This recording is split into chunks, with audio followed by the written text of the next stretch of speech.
தமிழர்களின் இன்னும் ஒரு தாய் நிலமான தமிழீழ மண்ணில்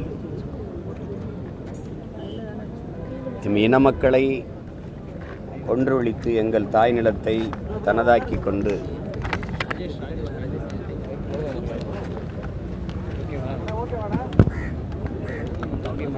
அதிகார ஆதிக்கத்தை செலுத்துகிற சிங்கள அரசு அங்கே நடந்தது இனப்படுகொலை என்பது தமிழ் பெருங்குடி மக்களினுடைய பழிதோய்ந்த கருத்து. ஆனால் இலங்கை அரசு, குறிப்பாக இந்திய பெருநாடு, உலக நாடுகள் எல்லாம் அதை போர்க்குற்ற அளவிலேயே நிறுத்துகிறார். நாங்கள் அந்த போரே குற்றம் என்பது நாங்கள் எடுத்து வைக்கிற கருத்தும் நிலைப்பாடு. இன்னைக்கு எங்கள் நிலமெங்கும் தோண்ட தோண்ட வெறும் புதைகுழிகளாக வந்து கொண்டிருப்பதை மானுடம் பேசுகிற மக்கள் நிறைந்து வாழுகிற இந்த உலகம் பார்த்து கொண்டிருக்கிறது. குறிப்பாக இப்போ செம்மணி படுகொலையை பற்றி பேச வேண்டிய தேவை ஏன் வருகிறது என்றால், அங்கே தங்கை கிருசாந்தி அவர்கள், அவருடைய குடும்பத்தினர், அவர்கள் காணாமாக்கப்பட்டு அதை தேடி போகும்போது அவர்கள் கொன்று புதைக்கப்பட்டது தெரிந்து அந்த இடத்தை தோண்டும் போது பல எலும்பு கூடுகள் கிடைக்கிறது.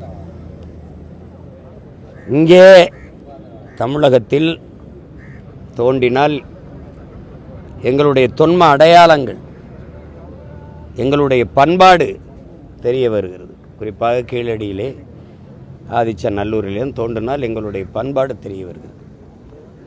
அங்கே தோண்டினால் ஈழத்தாயகத்தில் எங்களுடைய படுகொலை தெரிய வருகிறது. சாட்சி எங்கே, சாட்சி எங்கே என்று கேட்கிற சர்வதேச சமூகத்திற்கு எம் இன சொந்தங்களின் எலும்பு கூடுகள் சாட்சியாக நின்று இன்றைக்கு சாட்சி அளித்து கொண்டிருக்கிறது. 16 இடங்களுக்கு மேலே இந்த புதகுழி. உங்களுக்கே தெரியும், இறுதி போர் சூழலில் விடுதலை புலிகளின் கட்டுப்பாட்டிலிருந்து எல்லோரும் வெளியே வந்து சரணடைங்கள் என்று சொன்னது இலங்கை அரசும், நீங்கள் அங்கே போங்க என்று சொன்னதும் இந்திய அரசும் தான். குறிப்பாக எங்கள் அண்ணன் நடேசன், பூலித்தேவன் இவர்களெல்லாம் வெள்ளை கொடி ஏந்தி போய் சரணடைங்கள் சொன்னதெல்லாம் இவர்கள் தான். தங்களுடைய பாதுகாப்பில் மக்கள் இருந்தால் இறுதி போர் சூழலில் சர்வதேச சமூகம் தலையிட்டு ஒரு தீர்வுக்கு வரும் என்பதுதான் அங்கே மக்கள் இராணுவமான விடுதலை புலிகளின் எதிர்பார்ப்பாக இருந்தது. கடைசி வரை பன்னாட்டு சமூகம் தலையிடாதாலே சரி, மக்களை பாதுகாக்க வழி இல்லாது அரசின் அழைப்பை ஏற்று போங்கள், இராணுவ அழைப்பை ஏற்று போங்கள் என்று அனுப்பி வைக்கும்போது 10,000த்திற்கும் மேற்பட்ட மக்கள், 10,000 மக்கள், குறைப்பாக 59க்கும் மேற்பட்ட குழந்தைகள், அவர்களெல்லாம் சரணடைந்தார்கள்.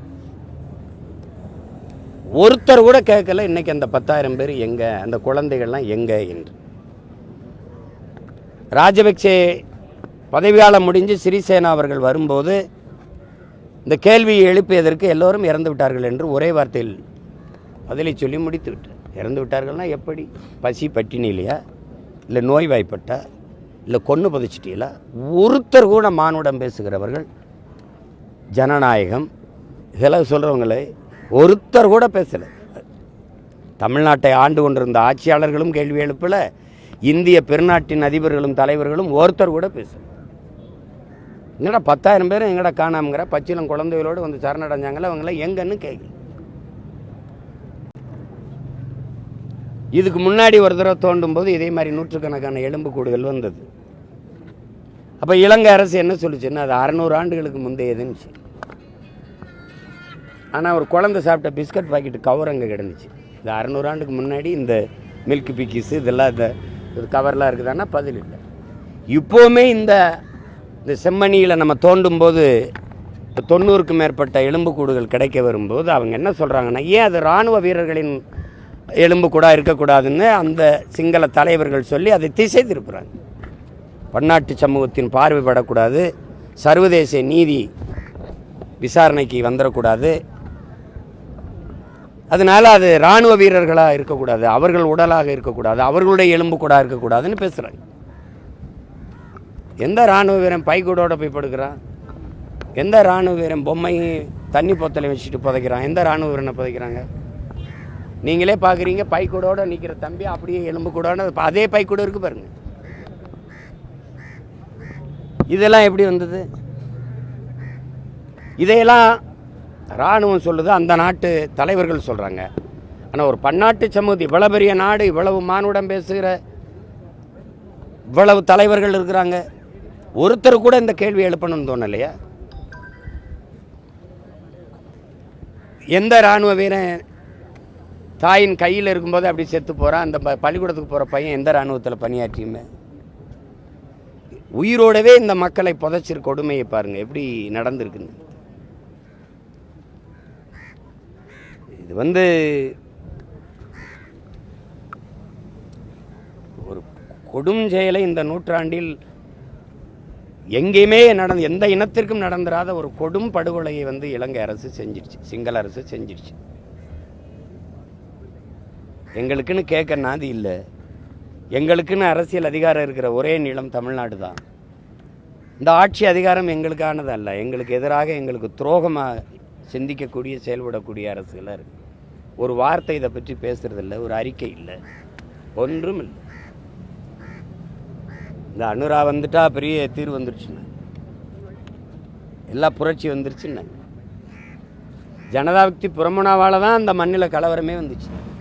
இப்போ அவர் அதிபரான பிறகு 74 இடத்துல துப்பாக்கி சூடு, 40க்கும் மேற்பட்ட படுகொலைகள் வந்த நாளில் இந்த ஓராண்டுக்குள்ளே.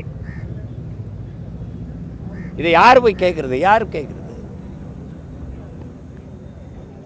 சரி, நாங்கள் விடுங்க, அந்த நாட்டு மக்கள் விடுங்க, எங்கள் இன மக்கள், எங்கள் சொந்தங்கள் அந்த நாட்டு மக்கள்.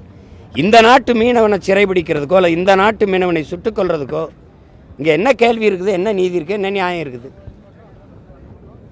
யாரை கட்டுறா படகை பறித்து ஏலம் விடுறான்னு கேட்குறதுக்கு ஒரு துப்பு இல்லை. அவனுக்கு போர்க்கப்பல் பரிசு, இராணுவ பயிற்சி பரிசு, கடன், வட்டிலா கடன் கொடுக்குறது, அவனுக்கு வர்த்தக ஒப்பந்தம், தொழில் ஒப்பந்தம். ஒரு சர்வதேச நாடு இலங்கைக்கு ஒரு அழுத்தம் கொடுக்க, ஒரு மனிதாபிமான, அது ஒரு இனப்படுகொலை செய்த நாடு, பல லட்சக்கணக்கான மக்களை கொன்று புதைச்ச நாடு, தமிழ் மக்களின் ரத்தம் தோய்ந்த பூமி, துடிக்க துடிக்க பச்சிளம் குழந்தைகளை, கர்ப்பிணி பெண்களை, வயது முதிர்ந்தவர்களை கொன்று குவித்த நாடு. அந்த நாட்டுக்கு மானுடம் பேசுகிற எந்த மனிதனுடைய காலடித்தடமும் படக்கூடாது, அங்கே சுற்றுலாவுக்கு போகாதீங்கன்னு ஒரு நாடு சொல்லுமா? இந்திய நாடு சொல்லுமா? இல்லை தமிழ்நாடாவது சொல்லுமா? அப்போ இது எங்களுக்கு இன்னைக்கு எங்களுக்கு நாதி இல்லை, கேட்க யாரும் இல்லை. ஆனால் ஒரு நாள் உலகெங்கும் பரவி வாழக்கூடிய தமிழ் சமூக மக்கள் எழுந்து ஒரு குடையின் கீழே வலிமையான அரசியலாக நாங்கள் நிமிர்வோம். அன்னைக்கு இந்த சாட்சியங்களெல்லாம் அன்னைக்கு பேசாமல் என்ன பண்ணிகிட்டு இருந்தீங்கன்னு கேட்பான்ல ஒருத்தன். அன்னைக்கு தாண்டா வீதியில் நின்று கத்தனம்டா, சான்றுகளோட கதறணும்டா, நீங்கள் எங்கடா போனீங்க கேட்காமன்னு கேட்கறதுக்கு ஒரு சான்று வேணும்ல. அதுக்கு தான் இந்த போராட்டம்,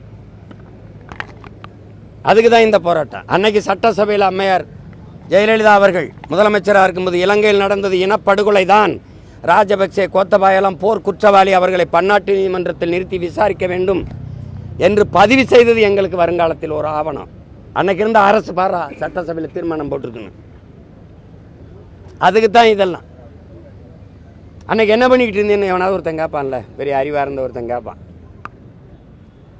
இன்னைக்கு வரைக்கும் அது ஒரு இனம் தன் முழு இராணுவ வலிமையை வைத்து ஒரு இன மக்களை அழித்து ஒழித்திருக்குது, கொன்று குவித்திருக்கிறது.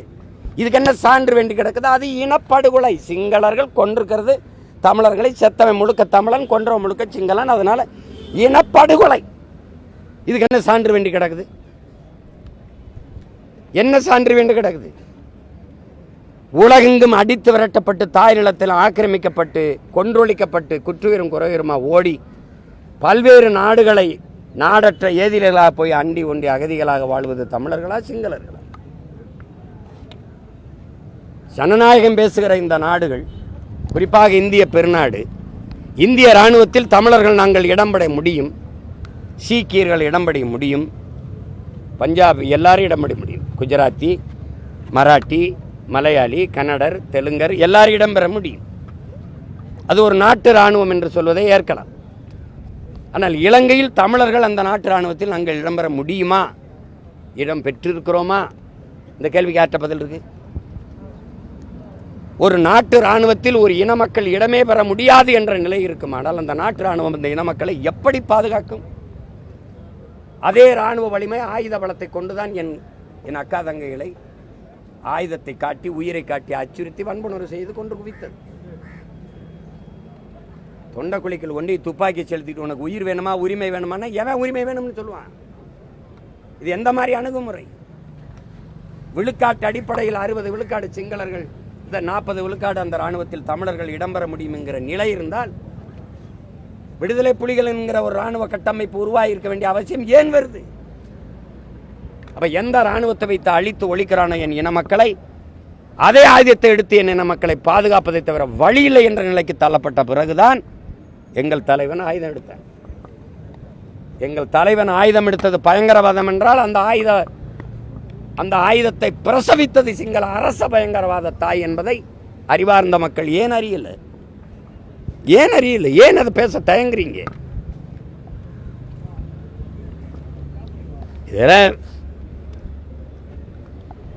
இதை பன்னாட்டு சமூகம் கவனத்தில் எடுக்கணும். தலையிடற்ற ஒரு நீதி விசாரணை கொண்டு வரணும். ஆனால் நீங்கள் என்ன சொல்கிறீங்க? அங்கே நடந்தது இனப்படுகொலை தான், அதுக்கு அந்த நாட்டு அரசே ஒரு நீதி விசாரணை நடத்தி கொள்ளலாம்ங்கிறீங்க. இதை எல்லா சமூகமும் எல்லா நாடும் பார்த்து கொண்டு தான் இருக்குது. இந்த தீர்ப்பை கொலை பண்ணிட்டேன் நான், அதை நானே விசாரித்து அதுக்கான தண்டனையை கொடுத்து கொள்ளலாம்ங்கிறது ஒரு தீர்ப்பு, பன்னாட்டு தீர்ப்பு. எவன் கொன்று குவிச்சானோ அது போர்க்குற்றம்ங்குது. போர்க்குற்றம், அதுக்கு விசாரணை நீயே பண்ணிக்கப்பான்னா என்ன விசாரணை நடக்கும்? என்ன விசாரணை நடக்கும்? யார் விசாரிப்பா? யார் விசாரிப்பா? இப்படியே ஓடிருமா? தமிழ்நாட்டு அதிகாரம் ஒரு நாள் வீதியில் நின்று கத்திக்கிட்டு இருக்க பிரபாகரம் பிள்ளைகள்கிட்ட சிக்கிச்சுன்னா சிங்களம் எப்படி தப்பிச்சு போயிருமா? பன்னாட்டு சமூகம் எனக்காக பேசாமல் போயிருமா? இல்லை இந்திய நாடு தான் பேசாமல் போயிருமா? இது எங்களுக்கென்று ஆள் இல்லை, எங்களுக்கென்று குரல் எழுப்பவோ எங்களுக்கென்று ஆதரவாக கை நீட்டவோ யாருமற்ற நிலையில் தனித்து விடப்பட்ட அடிமை தேசியனத்தின் மக்களாக நாங்கள் நிற்கிறோம். அதனால் இருக்கிற அதிகாரம் எனக்கு எதிரான அதிகாரமாக, எனக்கு என் இனத்திற்கு துரோகம் செய்கிற அதிகாரமாக இருக்கிறதுனால எங்களுக்கு இந்த நிலைமை. போராட ஒரு இடம் இருக்கா?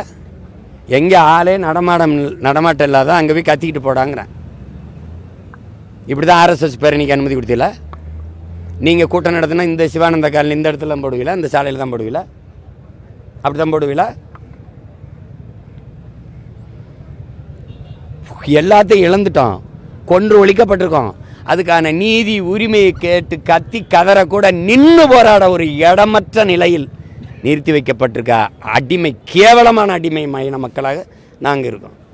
அதுதான் கொடுமை. இது இந்த செத்து எலும்பு கூட பார்க்குறத தமிழ்நாட்டில் ஒரு குறிப்பிட்ட சாதிக்காரன் எலும்பு கூடனா நேரம் அமைதியாக இருக்குமா தமிழ்நாடு?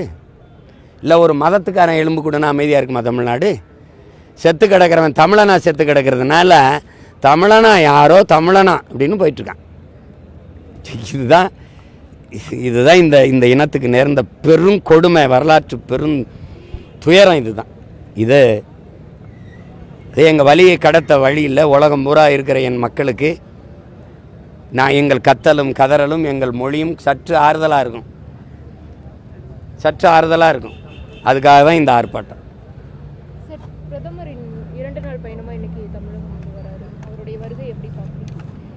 அது ஒரு வருகை, அவ்வளோதானே. அதை போய் நான் என்ன பார்க்குறது? கருப்பு கொடி காட்டுவோம்னு சொல்லியிருக்காங்க. இந்த பக்கம் தங்கம் தென்னரசு வந்து அவருடைய வருகை வந்து பெருமை, அவர் நீங்கள் தான் சொல்லணும். நீங்கள் பிஜேபி எதுக்குது திமுகன்னு சொல்லும் போதெல்லாம் நீங்கள் தான் செய்தியை கொண்டு வரீங்க. பிஜேபி வந்துடும், அதுக்கு திமுக தான் பெரிய எதிரின்ட்டு ஒருத்தர் பெருமைங்கிறாரு. காங்கிரஸ் கருப்பு கொடி காட்டுது, இன்றைக்கி இவங்க காட்டுறாங்க. எதிர்கட்சியாக இருக்கும்போது இந்த பெருமைன்னு சொல்கிற கட்சி காட்டுச்சுல்ல. அதிகாரத்துக்கு வந்தால் வெள்ளை கொடை காட்டும், எதிர்கட்சியாக இருந்தால் கருப்பு கொடை காட்டும். அதிகாரத்தில் இருந்தால் வெல்கம் மோடின்னு சொல்லும், எதிர்கட்சியாக இருந்தால் கோபேக் மோடின்னு சொல்லும். இது இந்த கருப்பு கொடி காட்டினோன்னா திரும்பி போயிடுவாரா? ஏதோ ஒரு இது நடக்குது. அவங்களுக்கு எதெல்லாம் பிரச்சனையா, இதெல்லாம் பிரச்சனையா, நாட்டில் பிரச்சனை. 13 லட்சம் பேர் டிஎன்பிசி எழுதி வெளியில் நிற்கிறான். 12,000 பேரில் 2,500 பேருக்கு தான் பணி நியமனம்னு சொல்லியிருக்கிறாங்க. அவன் பசியோடு கதறிக்கிட்டு இருக்கான். நாட்டில் அதெல்லாம் அவங்களுக்கு ஒரு பிரச்சனையும் இல்லை, ஒரு பிரச்சனை இல்லை. இது கிட்னி திருட்டு கிடையாது, அது வந்து முறைகேடு அப்படின்ட்டு. இது ஒன்றும் புதுசு இல்லையே. அவர் பொய் பேசுகிறாருன்னு சொல்லாதீங்க, உண்மைக்கு புறம்பாக பேசுகிறாருன்னு சொல்லுங்கன்னு சொன்னவங்க தானே அவங்க.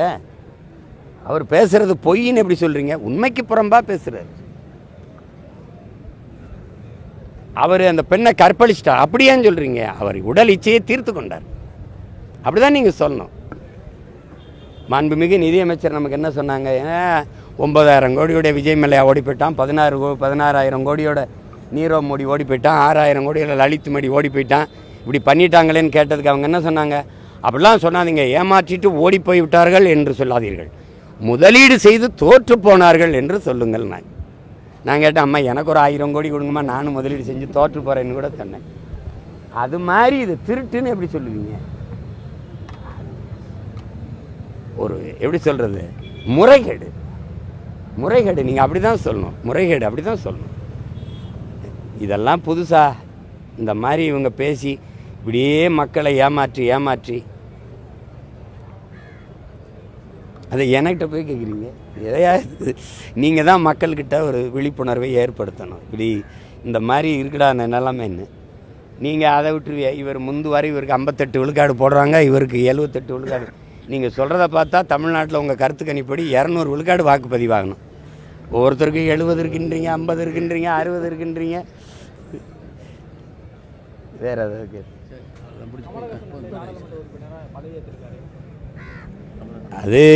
அது அண்ணனுக்கு நான் வாழ்த்து சொல்லிட்டேன். அது அண்ணனுக்கு என்னுடைய வாழ்த்துக்கள்.